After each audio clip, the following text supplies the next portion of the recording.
Upton Park ground or leading to Upton Park ground. They're the best moments, I think, really, because it all sunk in. You've won, and you've got a mixture of East End and families. You go past a couple of hospitals. I can remember patients being wheeled out in their beds and waved into the bus, and whatever, loads of youngsters, babies held up in claret and blue, crying their eyes out, wondering where on earth they were, but they happened to be there because it was such an event for the East End. Darling, I think the FA She's Cup sleeping in there. 80, we're feeling pretty confident. sleeping right in her position like that. The occasion, the performance, the fact that we played really well, beat a big team, and did ourselves justice was, special enough. But that one will always stand out because, you score a winning cup final goal. It's amazing. Oh, Donchi's round the back.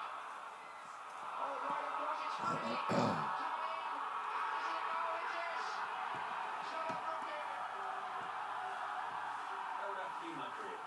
Darling, darling,